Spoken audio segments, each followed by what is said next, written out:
আজকে আমরা circular flow of economy বা সার্কুলার ফ্লো অফ ইনকামের যে মডেলটা আছে সেই মডেলের দুটো সেক্টর কে ডিসকাস করব। প্রিভিয়াস ক্লাসে আমরা সার্কুলার ফ্লো অফ ইনকামের মডেলটার ডিসকাস করেছিলাম এবং সেখানে আমরা দেখেছিলাম যে দুটো মাত্র সেক্টর থাকতো। একটা সেক্টর হচ্ছে হাউস হোল্ড, আর একটা সেক্টর হচ্ছে ফার্ম বা প্রোডাকশান সেক্টর। এবং সেই দুটো সেক্টরকে নিয়ে কিভাবে ইনকামের ফ্লোটা থাকতো, কিভাবে হাউস হোল্ড থেকে ফার্মের কাছে ইনকাম যেত, কিভাবে ফার্ম থেকে হাউস হোল্ডের কাছে ইনকাম আসতো, সেটা আমরা প্রিভিয়াস ক্লাসে ডিসকাস করেছি। আজকে আমরা দেখব যে যদি কোনো ফিনান্সিয়াল সিস্টেম মিন্স কোনো ব্যাংক বা কোনো মার্কেট, কোনো ক্যাপিটাল মার্কেট বা কোনো শেয়ার মার্কেট, কোনো ইনভেস্টিং মার্কেট হাউস হোল্ড আর প্রোডাকশান সেক্টর অর্থাৎ ফার্মের মধ্যে চলে আসে, তাহলে সার্কুলার ফ্লো অফ ইনকামের মডেলটা কীরকম দেখতে হবে। তো ফিনান্সিয়াল সিস্টেম বলতে আমরা এখানে কি বোঝাতে চাইছি? আমরা ফিনান্সিয়াল সিস্টেম বলতে এখানে বোঝাতে চাইছি যে ব্যাংক হতে পারে, রাইট। তার সাথে সাথে আমরা ফিনান্সিয়াল সিস্টেম বলতে বোঝাতে চাইছি যে কোনো মার্কেট হতে পারে, ক্যাপিটাল মার্কেট হতে পারে, okay. It can be a investment market. মোট কথা যেখানে ট্রানজ্যাকশান হতে পারে, যেখানে হাউস হোল্ডের কেউ গিয়ে টাকা রাখলে সে টাকায় একটা ইন্টারেস্ট পাবে, বা যেখানে প্রডিউসার লোন নিতে পারে, যেখান থেকে প্রডিউসার লোন নিতে পারে, সেই জায়গাগুলিকে আমরা ফিনান্সিয়াল ইনভেস্টমেন্ট বলতে চাইছি। ফিনান্সিয়াল সিস্টেমের কিছু ফিচার্স আছে। এক নম্বর ফিচার কি? Financial system or capital market includes various financial institutions such as bank which act as the link between the savers and the investors in the economy. ইকোনমিতে saving কারা করে? ইকোনমিতে সেভিং করে তোমার আমার মতো সাধারণ মানুষ যারা ইনকাম করছে। তারা 10,000 টাকা ইনকাম করলে ওই 10,000 টাকা ইনকামের মধ্যে থেকে হয়তো 2,000 টাকা সেভিং করবে। আর ইকোনমিতে ইনভেস্ট কারা করে? ইনভেস্ট করে হচ্ছে যারা প্রোডাকশান করছে, অর্থাৎ কোনো বড় কোম্পানি বা বড় কোনো ফার্ম, সেই ফার্মের যে প্রডিউসার বা যে এন্টারপ্রেনার, সে হয়তো চাইলো যে এবার আমি 10টা নতুন মেশিন লাগাবো। কটা নতুন মেশিন লাগাবো? 10টা। তো এই 10টা নতুন মেশিন আমাকে কিনতে হবে। তার জন্য টাকা কোথা থেকে আসবে?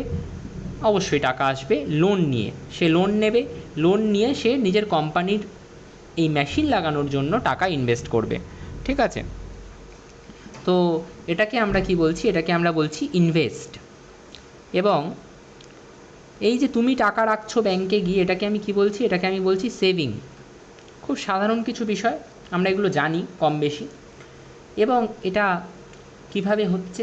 এই দুটো জিনিসকেই কিন্তু কানেক্ট করছে bank.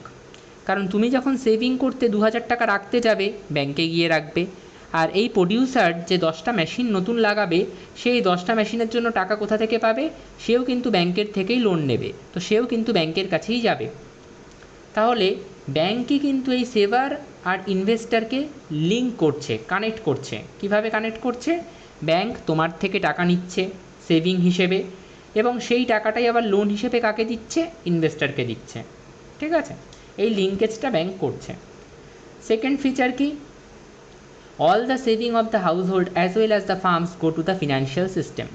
In other words, it is assumed that no part of the saving remains idle. যা আমরা সেভিং করি পুরোটাই কিন্তু ফিনান্সিয়াল সিস্টেমে যায়। কারণ সাধারণত সেভিং বলতে কি, আমি যদি বাড়িতে আমার মানে ওই লক্ষ্মীর ঘটে টাকা রাখাটা এখন বন্ধ হয়ে গিয়েছে, এখন ওগুলো হয় না, বা তাও যদি কেউ লক্ষ্মীর ঘটে টাকা জমিয়ে রাখে, ওটাকে আমি সেভিং বলতে পারি না। কেন ওটাকে আমি সেভিং বলতে পারি না? ওই লক্ষ্মীর ঘরটা আমার প্রয়োজন হলেই আমি ভেঙে ফেলবো, রাইট। তো ওই লক্ষ্মীর ঘরটার ওই টাকাটার উপরে আমি কোনো ইন্টারেস্টও পাবো না। আমি যদি ফিক্সড ডিপোজিট নাও করি, আমি যদি নর্মাল একদম কারেন্ট অ্যাকাউন্ট হয় আমার, সেক্ষেত্রেও আমি অল্প একটা ইন্টারেস্ট পাবো ব্যাংকে রাখলে, কিন্তু লক্ষ্মীর ঘটে টাকা রাখলে আমি কিন্তু কোনো ইন্টারেস্ট পাবো না। তো ওটাকে কিন্তু আমরা সেভিং বলতে পারবো না। সেভিং কোনটা? সেভিং হচ্ছে যেটা আমরা ব্যাংকে গিয়ে রাখছি, বা কোনো ফিনান্সিয়াল সিস্টেমের মধ্যে আমি যখন টাকাটাকে ঢুকিয়ে দিচ্ছি, আমি কোনো শেয়ার কিনে রাখছি, কোনো স্টক কিনে রাখছি, তখন সেটাকে আমরা বলছি সেভিং।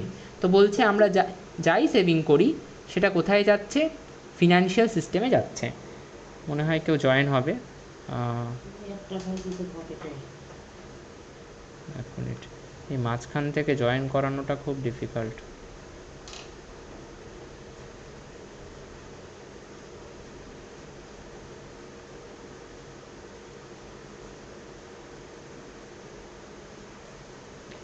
তাহলে সেভিং, আমরা যাই সেভিং করি না কেন সেই সেভিংটা কোথায় যাবে?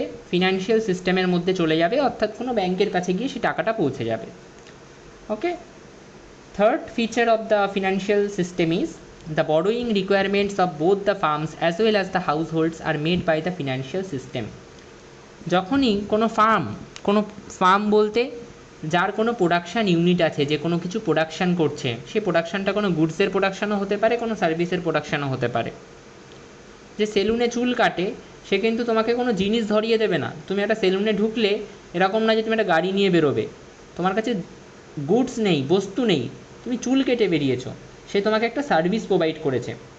তো গুডস সেল করুক বা সার্ভিস সেল করুক, যে কোনো প্রডিউসার যার কোনো প্রোডাকশান ইউনিট আছে এবং সে কোনো একটা গুডস বা সার্ভিস বানিয়ে সেল করছে, সে কিন্তু তার প্রোডাকশান ইউনিটটাকে বড় করতে চায় মানে হয়তো সে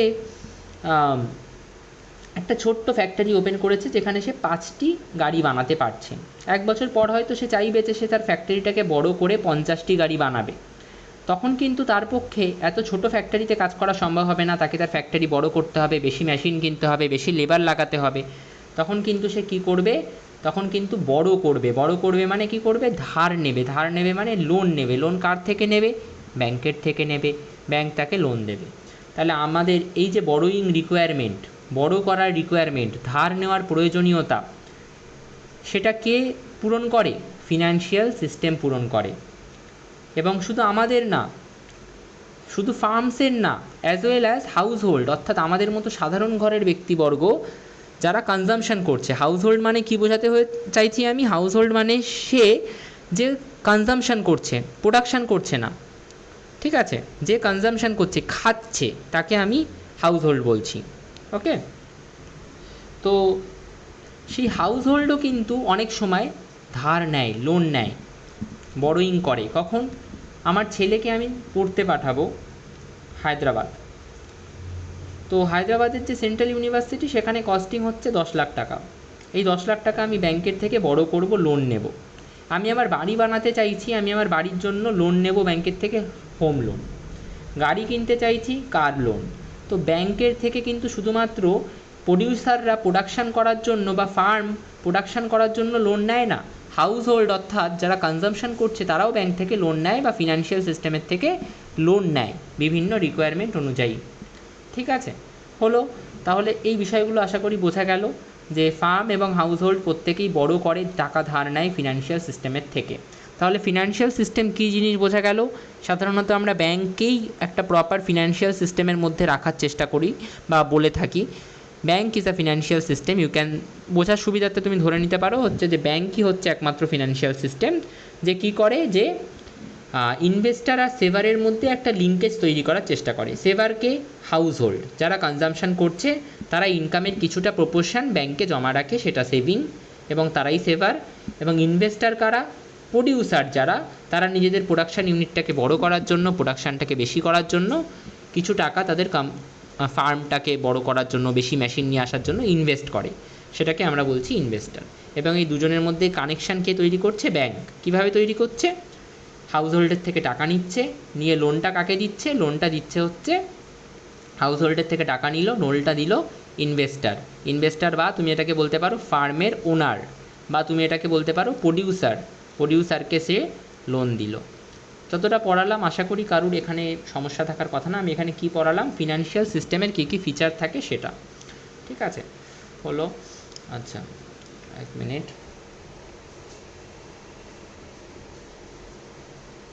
ওকে, নেক্সট আমরা এবার পড়বো যে সার্কুলার ফ্লো অফ ইনকাম। আমি অলরেডি আগের দিন এটা বলেছি, এই জিনিসটা অলরেডি আগের দিন হয়ে গেছে, আমি একবার কুইক রিক্যাপ করে দিচ্ছি। সেটা কি, যে হাউসহোল্ড মানে কি? হাউসহোল্ড মানে বললাম যে কনজামশান করে, অর্থাৎ তোমার আমার মতো সাধারণ ব্যক্তি যে কনজামশান করে। আচ্ছা, আমি এখানে 4টে মানুষের গল্প নেব। 4টে মানুষের মধ্যে 3জন খালি কনজামশান করে, আর একজন আছে সে কনজামশানও করে প্লাস প্রোডাকশানও করে। কীভাবে? আমি আসছি সেটাই। তো এই 3জন ব্যক্তির মধ্যে এ হচ্ছে অমিত, বা এ হচ্ছে, হ্যাঁ ধরো অমিত, এ হচ্ছে ধরো সুরেশ,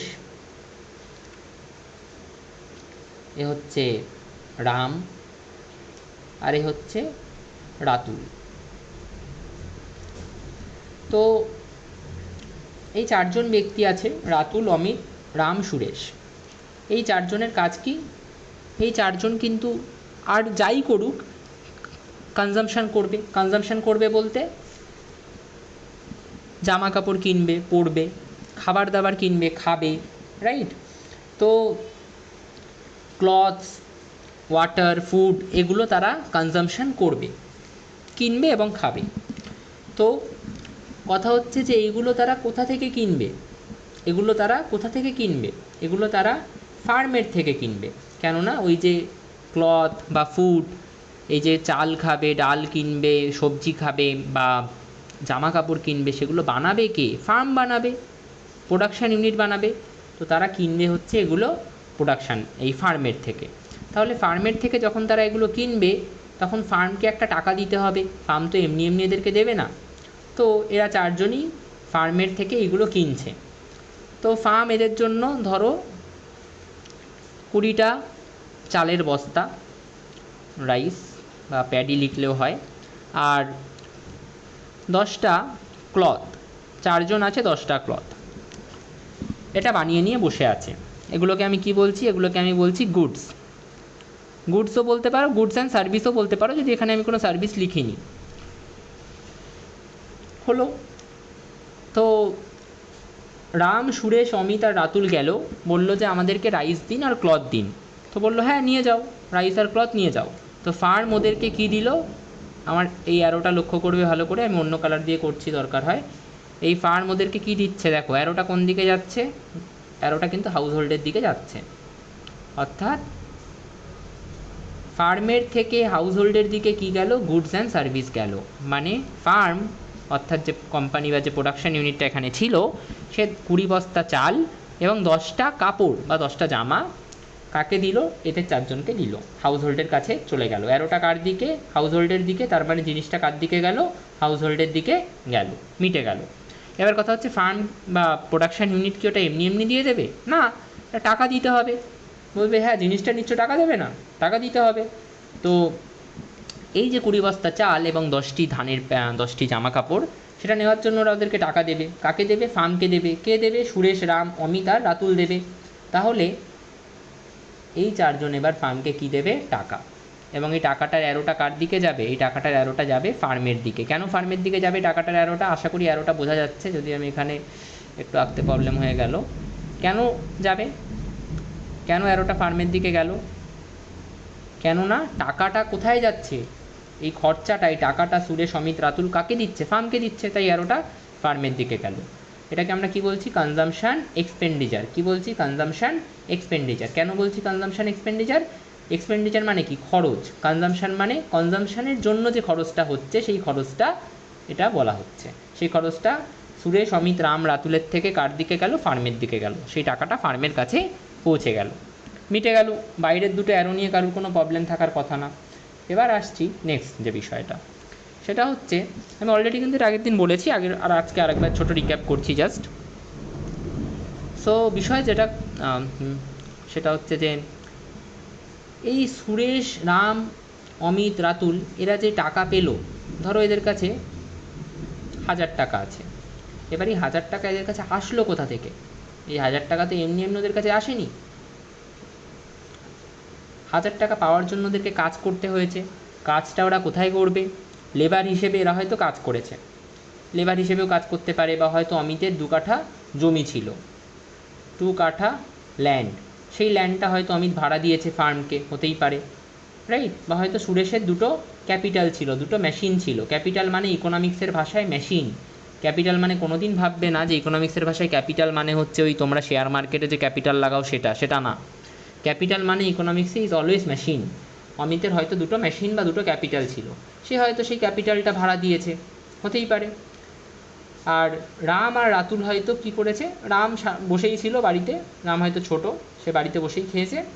আর রাতুল সে কী করেছে? সে কাজ করেছে, লেবার হিসেবে কাজ করেছে, ফ্যাক্টরিতে গিয়ে লেবার হিসেবে কাজ করেছে, শ্রমিক হিসেবে কাজ করেছে। তাহলে মোট কথা এরা সবাই কিন্তু ফার্মের কাছে যাচ্ছে, কি হয়ে যাচ্ছে, ফ্যাক্টর হিসেবে যাচ্ছে। ফ্যাক্টর মানে কি? ফ্যাক্টর মানে আমি আগের দিন বুঝিয়েছি, আজকে আরেকবার বলছি। ইকোনমিক্সে ফ্যাক্টরস অফ প্রোডাকশান মানে হচ্ছে প্রোডাকশান করতে গেলে, উৎপাদন করতে গেলে কি কি লাগে সেটাকে আমরা বলি ফ্যাক্টরস অফ প্রোডাকশান। কোনো জিনিস বানাতে গেলে কি কি লাগে? তো কোনো জিনিস বানাতে গেলে 4টে জিনিস লাগে। যে কোনো তুমি মানে নর্মালিও ভেবে দেখবে, যে কোনো প্রোডাকশান করতে গেলে তোমার 4টে জিনিস লাগবে। প্রথমে তোমার লাগবে ল্যান্ড, জমি, না হলে তুমি কিচ্ছু তৈরি করতে পারবে না, কোনো প্রোডাকশান তৈরি করতে পারবে না। দ্বিতীয়ত তোমার লাগবে লেবার, শ্রমিক লাগবে, যারা তোমার হয়ে কাজ করবে, জিনিসটা তৈরি করবে। তারপর লাগবে ক্যাপিটাল, ক্যাপিটাল মানে মেশিন, ক্যাপিটাল মানে টাকা না, মেশিন, ঠিক আছে। আর লাস্ট লাগবে এন্টারপ্রাইজ, এন্টারপ্রাইজ মানে সংগঠন, সংগঠন মানে কি, সংগঠন মানে যারা এই 3টে ফ্যাক্টর, এই 3টে ফ্যাক্টর বলতে এক মিনিট,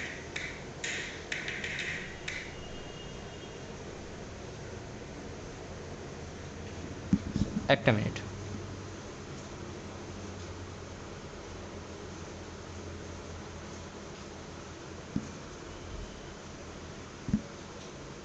হ্যাঁ, এই 3টে ফ্যাক্টর বলতে ল্যান্ড, লেবার এবং ক্যাপিটাল, এই 3টে ফ্যাক্টরকে একসাথে নিয়ে এসে, 3টে ফ্যাক্টরকে একসাথে নিয়ে এসে বলতে ল্যান্ড ঠিক করা, সেখানে লেবারদেরকে, মেশিনগুলোকে সেট করা, কোন মেশিনে কতগুলো লেবার কাজ করবে সেই সব কিছু সেট করা, সেখান থেকে প্রোডাকশান হয়ে জিনিসটা কোথায় যাবে সেই সব কিছুকে অর্গানাইজ করবে, সেট আপ করবে, প্ল্যান করবে, ইনিশিয়েট করবে কে, এন্টারপ্রাইজ বা সংগঠন।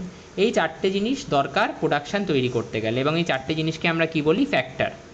ওকে, তো এইবার হাউস হোল্ডে যারা বসেছিল, রাম, সুরেশ আর অমিত আর রাতুল, তাদের মধ্যে সুরেশের কাছে 2টো ক্যাপিটাল বা মেশিন ছিল, অমিতের কাছে 2 কাঠা জমি ছিল, রাতুলের কাছে লেবার বা শ্রমিক ছিল। রাতুল লেবার বা শ্রমিক নিয়ে কোথায় গেল, লেবার বা শ্রমিক হিসেবে কাজ করতে গেল ফার্মের কাছে। তাহলে অ্যারোটা কোথায় যাচ্ছে, ভালো করে লক্ষ্য করবে, অ্যারোটা কোথায় যাচ্ছে, অ্যারোটা কিন্তু ফার্মের দিকে যাচ্ছে, ঠিক আছে। এই অ্যারোটা কোথায় যাচ্ছে, ফার্মের দিকে যাচ্ছে। কেন ফার্মের দিকে যাচ্ছে, কারণ হাউস হোল্ড থেকে একজন ফার্মের কাছে কাজ করতে গেছে, তাই অ্যারোটা ফার্মের দিকে যাচ্ছে, রাইট। হাউস হোল্ডের দিকে কেউ আসেনি তো, হাউস হোল্ড থেকে ফার্মের দিকে গেছে, তাই অ্যারোটা ফার্মের দিকে। রাতুল 2টো ক্যাপিটাল বা মেশিন ভাড়া দিয়েছে ফার্মকে, তাহলে অ্যারোটা আবার কোথায় যাচ্ছে, আবার যাচ্ছে হাউস হোল্ড থেকে ফার্মের দিকে। তারপরে অমিত 2 কাঠা জমি কি করেছে, ভাড়া দিয়েছে, কাকে ভাড়া দিয়েছে, ফার্মকে, রাইট। ফার্ম সেখানে প্রোডাকশান করছে, তাহলে আবার অ্যারোটা কোন দিকে গেল, ফার্মের দিকে গেল। তো এই কোন জিনিসগুলো যাচ্ছে হাউস হোল্ড থেকে ফার্মের দিকে, কোন জিনিসগুলো এখানে যাচ্ছে, হাউস হোল্ড থেকে ফার্মের দিকে এখানে যাচ্ছে হচ্ছে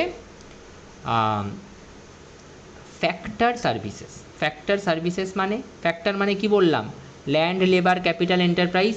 তো হাউস হোল্ডের থেকে ফার্মের দিকে কি কি গেল, ক্যাপিটাল গেল, 2 কাঠা জমি মানে কি, ল্যান্ড গেল, রাতুল নিজে লেবার হয়ে গেল, তাহলে ফ্যাক্টরগুলোই তো গেল, তাই না। হাউস হোল্ড থেকে ফার্মের দিকে ফ্যাক্টরগুলোই গেল, তাহলে হাউস হোল্ড থেকে ফার্মের দিকে ফ্যাক্টর সার্ভিসেস যাচ্ছে, ফ্যাক্টরের সার্ভিসগুলো যাচ্ছে।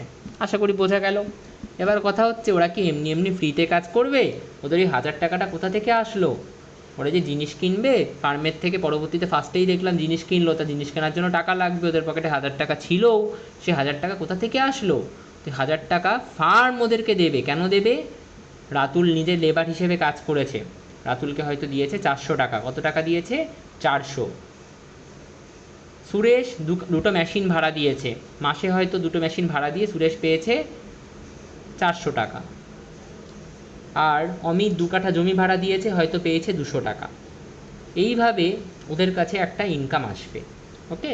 এবং সেইটা ফার্ম থেকে কার দিকে আসবে, হাউস হোল্ডের দিকে আসবে, টাকা আসছে, টাকাটা ফার্ম হাউস হোল্ডকে দিচ্ছে, কেন দিচ্ছে, ওই যে অমিতের থেকে জমি নিয়েছে, সুরেশের থেকে ক্যাপিটাল বা মেশিন নিয়েছে, রাতুলের থেকে লেবার নিয়েছে, ঠিক আছে, এই কারণে আসছে। এই ফ্যাক্টরগুলোকে ইউজ করেছে, এগুলো কি, এই লেবার, ল্যান্ড, ক্যাপিটাল, এগুলো কি, এগুলো ফ্যাক্টর, এবং ফ্যাক্টরের পেমেন্ট দিচ্ছে, ফ্যাক্টরকে যে খাটাচ্ছে, কাজে লাগাচ্ছে, তাকে একটা রিওয়ার্ড দেবে, তো সেই রিওয়ার্ডটা কি, সেই রিওয়ার্ডটা হচ্ছে ফ্যাক্টর পেমেন্ট। অর্থাৎ যে টাকাটা সুরেশ তার ক্যাপিটালের ভাড়া হিসেবে পাচ্ছে, অমিত তার ল্যান্ডের রেন্ট হিসেবে পাচ্ছে, আর রাতুল তার লেবারের মজুরি বা ওয়েজ হিসেবে পাচ্ছে, সেটাকে আমরা বলছি ফ্যাক্টর পেমেন্ট। সেটা কে দেবে? ফার্ম দেবে। কাকে দেবে? হাউস হোল্ডকে দেবে। তাহলে অ্যারোটা কার দিকে থাকবে? হাউস হোল্ডের দিকে থাকবে। এই জিনিসটা আমি আগের দিনও করিয়েছি, আজকে আরও ভালোভাবে করিয়ে দিলাম। তো আশা করি যারা আগের দিনের ক্লাসে ছিলে না তাদের আর কোনো প্রবলেম হবে না। এবার আমরা এই বিষয়টার মধ্যে ব্যাংককে ইনক্লুড করব। ব্যাংককে কী করব? আমরা ইনক্লুড করব। তো ধরো এই বিষয়টার মধ্যে ব্যাংক চলে আসলো, এই হচ্ছে ব্যাংক। এবার ব্যাংক যখন চলে আসবে তখন কিছু নতুন জিনিস এখানে ঘটবে। কি কি ঘটবে দেখো, এতক্ষণ অবধি কোনো ব্যাংক ছিল না, 1000 টাকা ইনকাম করছিল এবং সেই 1000 টাকাই কিন্তু তারা খরচ করে ফেলছিল। কি বলছিলাম? হাউস হোল্ড 1000 টাকা ইনকাম করে 1000 টাকাই হয়তো খরচ করে ফেলছে, অর্থাৎ এই 1000 টাকা রাতুল, সুরেশ, রাম আর অমিত মিলে ইনকাম করেছে। এই 1000 টাকারই তারা জিনিস কিনে ফেলেছে, 1000 টাকারই তারা জিনিস কিনে ফেলেছে, অর্থাৎ এই কনজামশন এক্সপেন্ডিচার কত টাকার হয়ে গেছে? 1000 টাকা। অর্থাৎ এই 1000 টাকাই আবার ঘুরে ফিরে কার কাছে পৌঁছে গেছে? ফার্মের কাছে পৌঁছে গেছে। 1000 টাকা দিয়ে তারা হয়তো ওই 20 কিলো চাল আর 10টা জামা কিনেছে। ওকে, যদিও 1000 টাকায় 20 কিলো চাল আর 10টা জামা হবে না, that is very realistic, still মানে গল্পের সুবিধার্থে আমরা সেটা ধরে নিতে পারি যে 1000 টাকায় ওরা 20 কিলো চাল আর 10টা জামা কিনে নিয়েছে। তো এখানে কিন্তু কোনো টাকা ইকোনমি থেকে বেরিয়ে যাচ্ছে তা কিন্তু হচ্ছে না, ভালো করে বোঝো। হাউস হোল্ড কিন্তু কোনো টাকা নিজের পকেটে রেখে দেয়নি যে এই টাকাটা পরে খরচ করব, এখন থাক। পুরো 1000 টাকা পেয়েছে ফার্মের থেকে, পুরো 1000 টাকাই খরচ করে ফেলছে জিনিস কিনতে, কনজামশন এক্সপেন্ডিচার হিসেবে পুরো টাকাটাই কিন্তু খরচ হয়ে যাচ্ছে। তাহলে হাউস হোল্ড কিছুই রেখে দিল না, কোনো সেভিং হয়নি, কোনো টাকা ইকোনমি থেকে বেরিয়ে যাচ্ছে না, কোনো লিকেজ হচ্ছে না। এই লিকেজ কনসেপ্টটা কি আমি পরে বলবো, কিন্তু কানেক্ট করার চেষ্টা করবে এখন থেকেই। কোনো টাকা কি ইকোনমি থেকে বেরিয়ে গেল না, হাউস হোল্ড থেকে ফার্মের কাছে যা যাচ্ছে 1000 টাকা, আবার ফার্ম হাউস হোল্ডকে কত টাকা দিয়ে দিচ্ছে?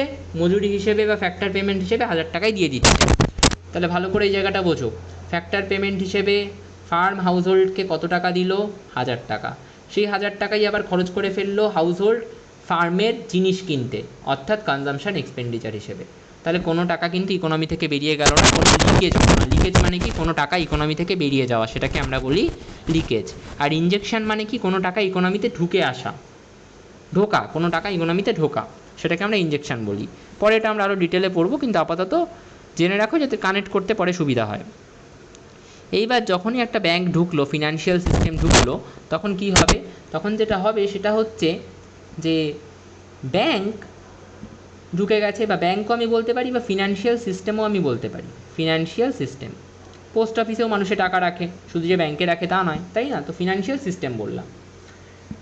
যখনই ঢুকলো, এবার হাউস হোল্ড দেখছে যে পুরো 1000 টাকার জিনিস কিনে ফেলবো, যদি আমরা কেউ অসুস্থ হয়ে পড়ি, যদি আমাদের পরবর্তীতে লাগে, পরের মাসে আমি হয়তো পুরী ঘুরতে যাব, আমার তখন টাকা লাগবে, তখন যদি টাকা না থাকে পুরো টাকাটাই এখন খরচ করে ফেললে তো হবে না। আমি তো মাইনে পাবো পরের মাসের 1 তারিখে, আমি পুরী ঘুরতে যাব 25 তারিখ, এই মাসের 25 তারিখ। আমাকে পুরো টাকাটা খরচ করলে হবে না, কিছুটা আমাকে জমিয়ে রাখতে হবে, সেভিং করে রাখতে হবে।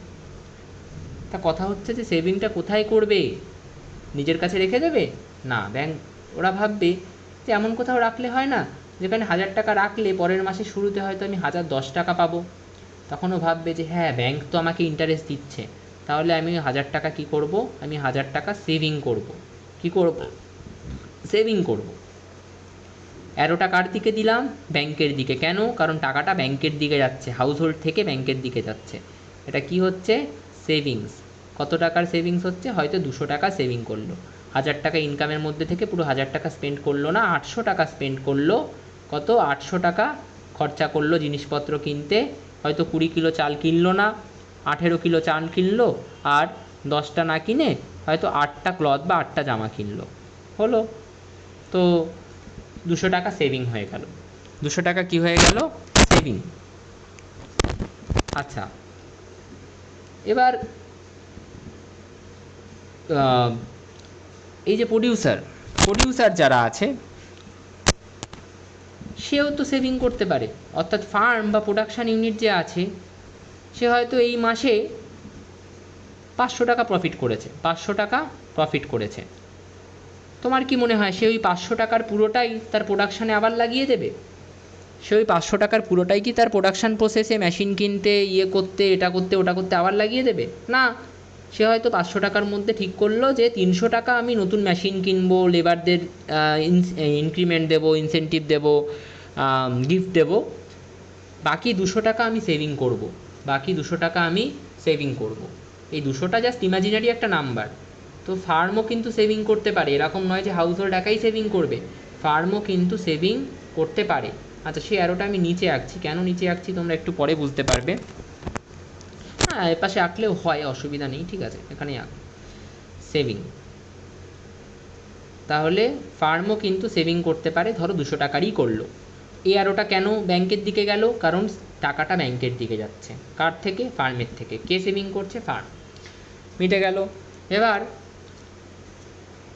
পরের মাস আসলো, হয়তো এরকম কোনো মাস আসলো যেখানে, আচ্ছা বা এই মাসেরই গল্প, ধরো সুরেশের মনে হলো যে না, পুরী যাওয়ার জন্য আমার কাছে পর্যাপ্ত টাকা নেই, বা সুরেশ হয়তো হঠাৎ ঠিক করলো যে সে একটা বাইরের কলেজে পড়তে যাবে, বা সে হয়তো একটা নতুন বিজনেস ওপেন করবে, বা আচ্ছা নতুন বিজনেস ওপেন করলে সেটা আবার অন্য হয়ে যাবে, মোট কথা সে হয়তো পড়তে যাবে বাইরে, বা সে হয়তো ধরো একটা গাড়ি কিনবে।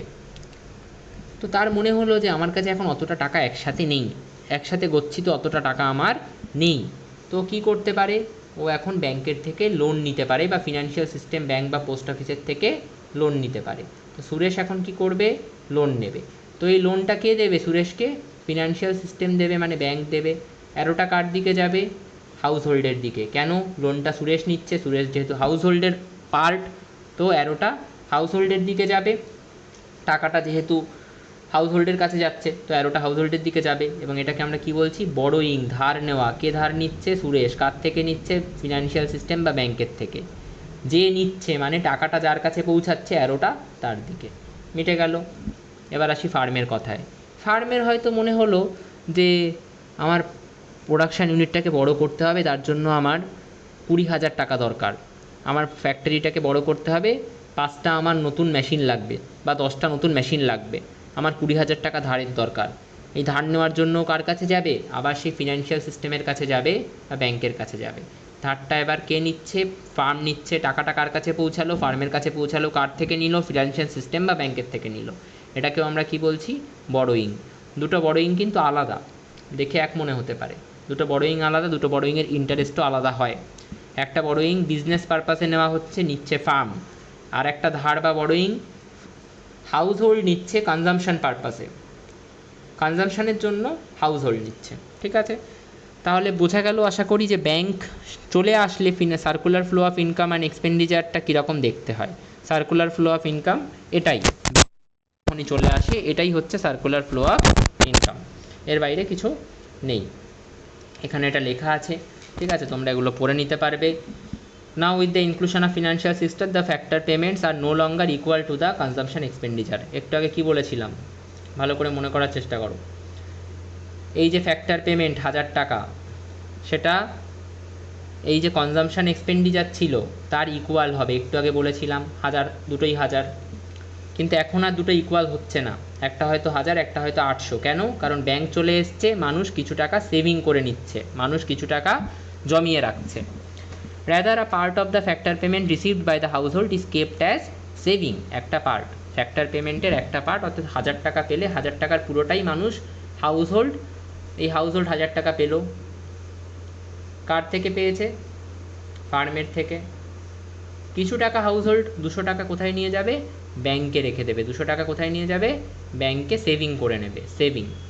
আর বাকি 800 টাকা কী করবে? বাকি 800 টাকা আবার ফার্মের থেকে জিনিস কিনে ফার্মের কাছেই পৌঁছে দেবে।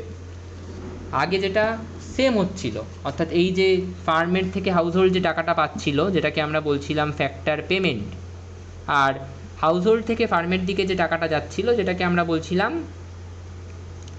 কনজামশান এক্সপেন্ডিচার, আগে দুটোই সমান হচ্ছিল, এখন আর সমান হচ্ছে না। কেন? কারণ ব্যাংক চলে এসছে, এই 200 টাকা এখন সেভিং করছে মানুষ ব্যাংকে রেখে।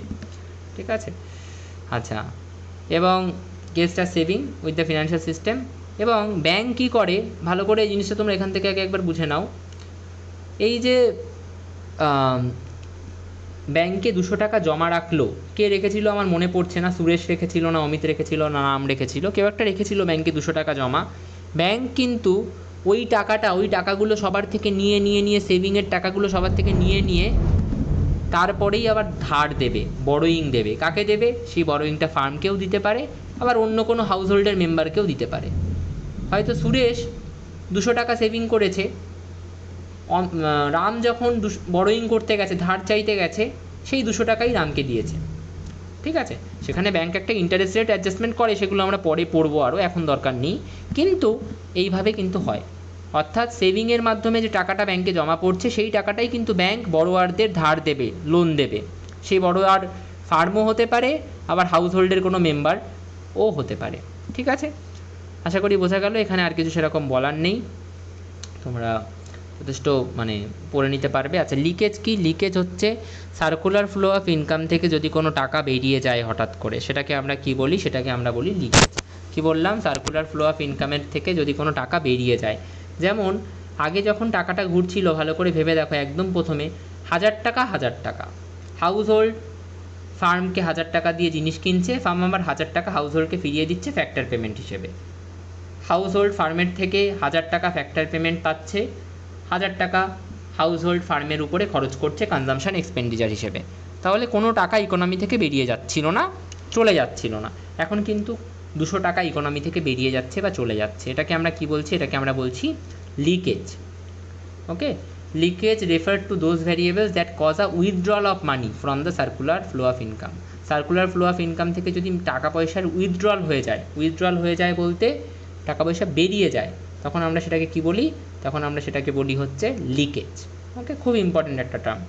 লিকেজ হলে কেউ আমাকে অ্যান্সার করার চেষ্টা করো, আমি জাস্ট 5 সেকেন্ড দেবো, তোমরা অ্যান্সার করতে পারলে করো, না পারলে আমাকে বলবে যে আমি পারবো না। লিকেজ হলে সার্কুলার ফ্লো অফ ইনকামটা ছোট হয়ে যায় না বড় হয়ে যায়? লিকেজ যখন হচ্ছে তখন সার্কুলার ফ্লো অফ ইনকামটা ছোট হয়ে যাচ্ছে না বড় হয়ে যাচ্ছে? টাকার ফ্লোটা বেড়ে যাচ্ছে না কমে যাচ্ছে? খুব সিম্পল একটা question, try to answer quick.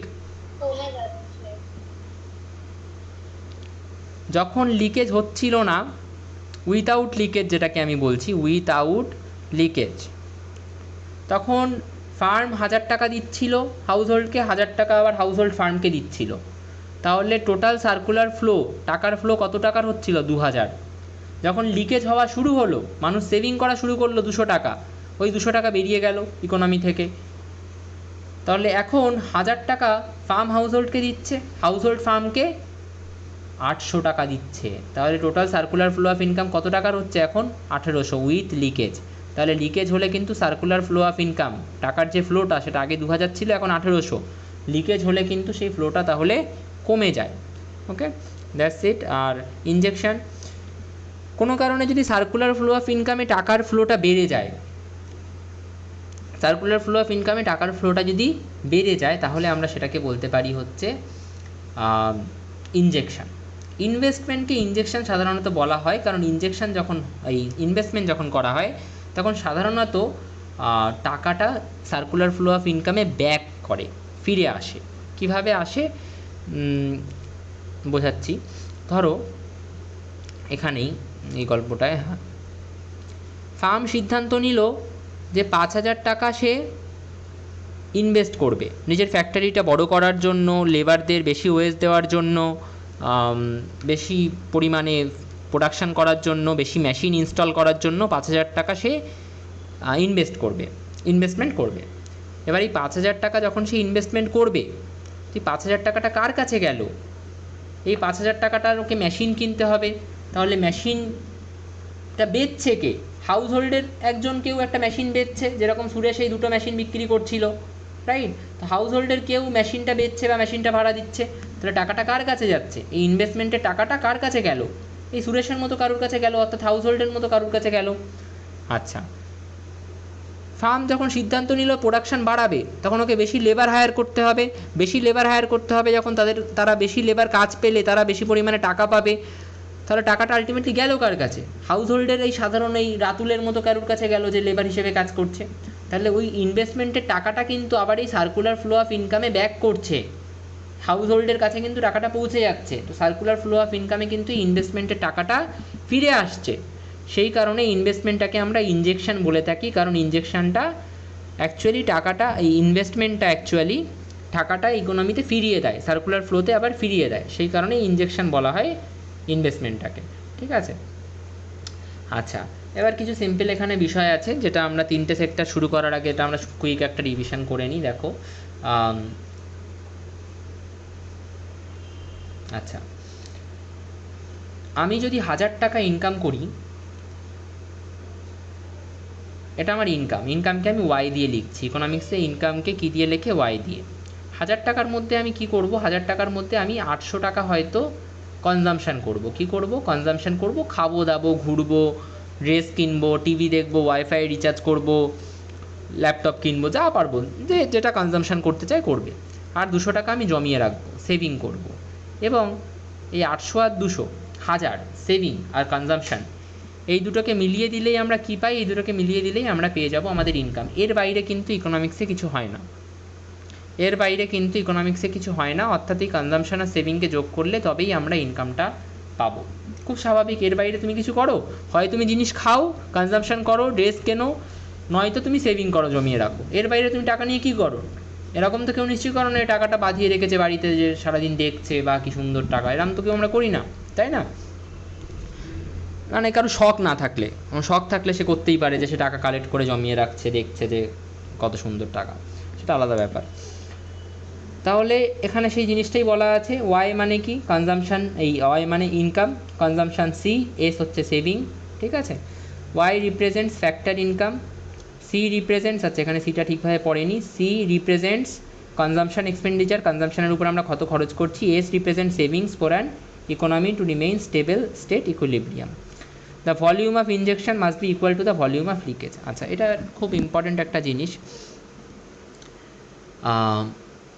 ভালো করে বুঝতে হবে এটা তোমাদেরকে।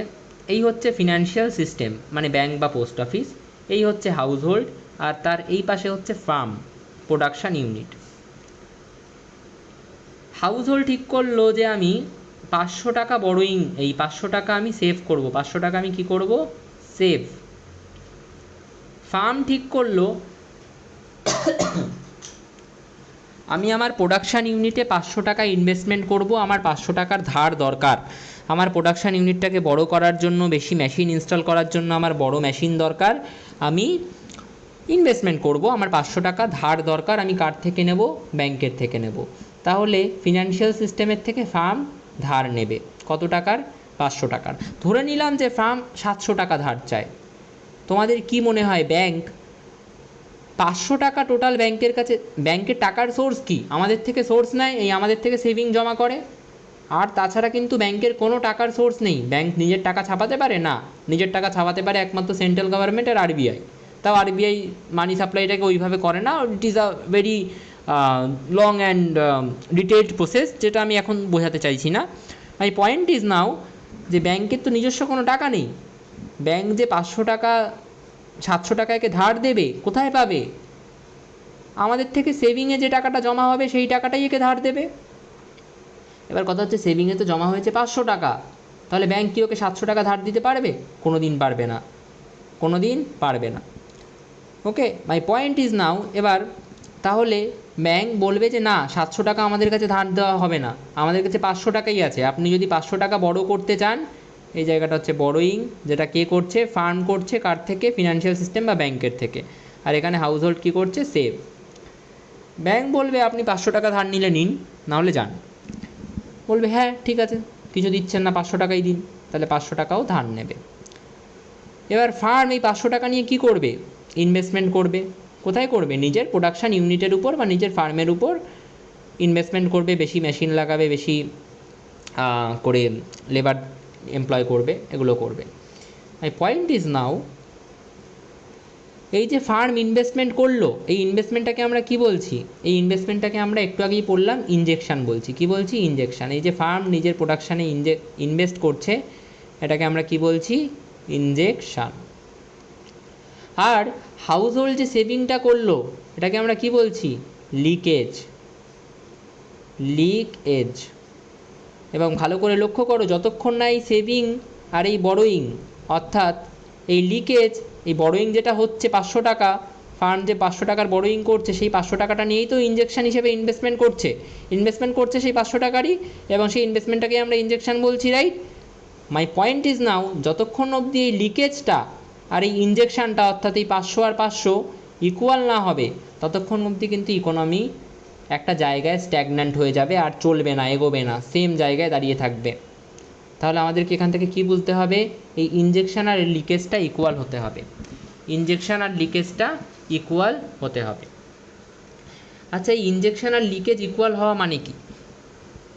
ইনজেকশন আর লিকেজ ইকুয়াল হওয়া মানে এই সেভিং যতটা হচ্ছে আর এই ইনভেস্টমেন্টের এই যে বড়োয়িং, বা বড়োয়িং মানে কি, যে টাকাটা ধার নিচ্ছে সেটা বড় করে বা ধার নিয়ে কি করছে, ইনভেস্টমেন্টই তো করছে, নিজের জন্য ফিক্সড ডিপোজিট তো করছে না, ইনভেস্টমেন্টই করছে। তাহলে এই যে বড়োয়িংটা, এই সেভিং আর এই borrowing is actually what, borrowing is actually investment. তাহলে মোট কথা এই সেভিংস আর এই ইনভেস্টমেন্ট এটা যতক্ষণ না সমান হবে ততক্ষণ ইকোনমি একটা জায়গায় দাঁড়িয়ে থাকবে, ইকোনমি আর এগোতে পারবে না। ওকে, এটাই এখানে লেখা আছে, saving investment be equal to the investment. আচ্ছা, এখানে এটা ইনভেস্টমেন্টটা হবে না, saving be equal to the investment in two sector model, saving is in equilibrium. তাহলে S equals to I, saving equals to investment, এটাই হচ্ছে আমাদের ইকুইলিব্রিয়াম কন্ডিশন। যদি সেভিংস ইনভেস্টমেন্টের থেকে বড় হয় তাহলে সার্কুলার ফ্লোটা ফল করে যাবে। কিভাবে সার্কুলার ফ্লোটা ফল করবে? সেভিং ইনভেস্টমেন্টের থেকে বড়, সেভিং ইনভেস্টমেন্টের থেকে বড় মানে মানুষ 1000 টাকা ব্যাংকে দিয়ে বসে আছে সেভিং করে, অর্থাৎ এই 500 টাকাটা, আচ্ছা আমি এখানেই লিখছি, এটা ধরো 500 টাকা মানুষ ব্যাংকে দিয়ে বসে আছে, সেভিং করেছে। আর বড়োয়িং বা ইনভেস্টমেন্ট করার জন্য প্রডিউসাররা ধার চাইছে মাত্র 200 টাকা, মাত্র 200 টাকা, তাই না? এবার কথা হচ্ছে, তাহলে ওই ব্যাংকের কাছে কত টাকা আছে? আমাদের দেওয়া 500 টাকা, ব্যাংক ধার দিচ্ছে কত টাকা? 200 টাকা, 200 টাকারই ইনভেস্টমেন্ট হচ্ছে। ব্যাংকের কাছে তো তাহলে আরও 300 টাকা পড়ে থাকলো, ওই 300 টাকা কি আর কোনো দিন ইকোনমিতে ফিরে আসবে? কোনো দিন প্রডিউসারের কাছে বা হাউস হোল্ডের কাছে যাবে? হ্যাঁ কি না? এই মুহূর্তে যাবে না যাবে না? যাবে না। তাহলে এখন সার্কুলার ফ্লো অফ ইনকামের সাইজ কত? এখন ফ্লোটা কত টাকার চলছে ইকোনমিতে? সেভ করেছি আমরা 500 টাকা, তার মধ্যে ব্যাংক 300 টাকা ব্যাংকের কাছেই পড়ে আছে, 200 টাকা একমাত্র ফার্ম ইউজ করছে, ধার নিয়ে ইনভেস্টমেন্ট করছে। তাহলে এখন ফ্লোটা মাত্র 200 টাকার, এখন ফ্লোটা মাত্র 200 টাকার। ওকে, তাহলে ফ্লোটা কমে গেল না বেড়ে গেল? যদি 500 টাকার মানে এস আর আই ইকুয়াল হতো, সেভিং আর ইনভেস্টমেন্ট ইকুয়াল হতো, অর্থাৎ 500 টাকা আমরা সেভ করেছি, 500 টাকাই বড়োয়িং হয়েছে, ফার্ম ধার নিয়ে 500 টাকাই ইনভেস্ট করেছে, এরকম যদি হতো তাহলে ফ্লোটা কত টাকার হতো? ফ্লোটা কিন্তু 500 টাকারই হতো, কারণ ব্যাংকের কাছে তখন কিছু থাকতো না, জিরো, ব্যাংকের কাছে তখন থাকতো জিরো, পুরো 500 টাকাই ফ্লোতে চলে যেত, মানে পুরো 500 টাকাই প্রডিউসাররা ইউজ করতো প্রোডাকশানে। সেটা না হয়ে ফ্লোটা 200 টাকার হচ্ছে, তাহলে ফ্লোটা কী হলো? কমে গেল। তো সেভিং ইনভেস্টমেন্টের থেকে বড় হলে ফ্লোটা কন্ট্যাক্ট করবে মানে কমে যাবে এবং ইকোনমিক অ্যাক্টিভিটি ফল করবে। ইকোনমিক অ্যাক্টিভিটি কীভাবে ফল করবে? ফার্ম যদি বেশি করে ইনভেস্টমেন্ট না করে, তার মানে কি করছে? ফার্ম বেশি করে লেবার কাজে নিচ্ছে না, ফার্ম বেশি করে মেশিন লাগাচ্ছে না, ফার্ম নিজের প্রোডাকশান ইউনিটটাকে বড় করছে না, ফার্ম নিজের ফ্যাক্টরিটাকে বড় করছে না, তাহলে বেশি জিনিস তৈরি হবে না, বেশি জিনিস তৈরি হবে না, বেশি লোক কাজও পাবে না। তো ইকোনমিক অ্যাক্টিভিটি যেগুলো, ট্রানজ্যাকশান যেগুলো, লোকের জিনিসপত্র কেনা, লোকের ডিম্যান্ড বাড়া, এই বিষয়গুলো কমতে থাকবে। ঠিক আছে? আর সেভিং ইনভেস্টমেন্টের থেকে কম হলে কি হবে? সার্কুলার ফ্লো এক্সপ্যান্ড করে যাবে। কিভাবে? সেভিং হয়তো 500 টাকার আর বড়োয়িং হয়তো হয়ে গেছে 700 টাকার, লোকে ধার চাইছে 700 টাকা, যে আমাদেরকে ইনভেস্টমেন্ট করার জন্য 700 টাকা ইমিডিয়েট দিন। তো এই ক্ষেত্রে কী হবে? এই ক্ষেত্রে তো পুরো টাকাটা ব্যাংকের কাছে হিসেব মতো কিছুই থাকবে না, সার্কুলার ফ্লোটা এক্সপ্যান্ড করারই কথা, রাইট? সার্কুলার ফ্লোটা নিশ্চয়ই আর এবার 200 টাকা হবে না। ওকে, এবার এই ক্ষেত্রে কি হবে? এই ক্ষেত্রে একটু অন্যরকম ব্যাপার হতে পারে, কিন্তু মোর অর লেস এইটা হচ্ছে ইকুইলিব্রিয়াম কন্ডিশন। সেভিং আর ইনভেস্টমেন্ট সবসময় ইকুয়াল থাকবে, না হলে সেভিং ইনভেস্টমেন্টের থেকে বড় হলে ইকোনমি কন্ট্রাক্ট করবে, সেভিং ইনভেস্টমেন্টের থেকে কম হলে ইকোনমি এক্সপ্যান্ড করবে, অর্থাৎ সার্কুলার ফ্লোটা বড় হতে থাকবে। তাহলে আমি যদি ফার্স্টে আমি লিখেছিলাম Y equals to C plus S, এখন আমি দেখতে পাচ্ছি এস ইকুয়ালস টু আই, এটা হচ্ছে ইকুইলিব্রিয়াম কন্ডিশন, সেভিং আর ইনভেস্টমেন্ট ইকুয়াল হয়। কারোর যদি ইকুইলিব্রিয়াম জিনিসটা কি এটা নিয়ে ডাউট থাকে, আমি একটা ভিডিও লেকচার পাঠিয়ে দেবো, আমাকে হোয়াটসঅ্যাপে পিং করো, আমি পাঠিয়ে দেবো, ওটা দেখে নিও, তোমার ডাউট ক্লিয়ার হয়ে যাবে। এগুলো আমি আগের সেমে পড়িয়েছি। নাও এবার সেভিং আর ইনভেস্টমেন্ট যদি ইকুয়াল হয়, আমি এসের জায়গায় আই লিখে দিতে পারি, এসের জায়গায় আমি কি লিখতে পারি আই। তাহলে এখান থেকে আমরা আরেকটা ইকুয়েশন পেলাম, যে ইকুয়েশনটাকে আমি নাম দিচ্ছি ইকুয়েশন 2, সেটা হচ্ছে y equals to C plus I. তাহলে এবার আমরা দেখলাম y সমান সমান সি প্লাস এসও হচ্ছে, আবার y সমান সমান সি প্লাস আইও হচ্ছে। তো পুরো ব্যাপারটাকে আমি গুছিয়ে এইভাবে লিখতে পারি, সি প্লাস এস সমান সমান y সমান সমান সি প্লাস আই। এটাকে বলা হয় ট্রিপল আইডেন্টিটি। কি বলা হয়? Triple identity. ইনকাম, ওয়াই মানে কি ইনকাম, সেটা কিসের সমান? কনজামশন আর সেভিংয়ের যোগফল এর সমান, আবার সেটা কনজামশন আর ইনভেস্টমেন্টের যোগফলেরও সমান। ওকে, কোনো ডাউট থাকলে you can ask me now. তিনটে সেক্টর ইকোনমিটা পড়ার আগে I am giving you a 5 minutes break. After that break I will ask you questions. If you have any questions you can ask me.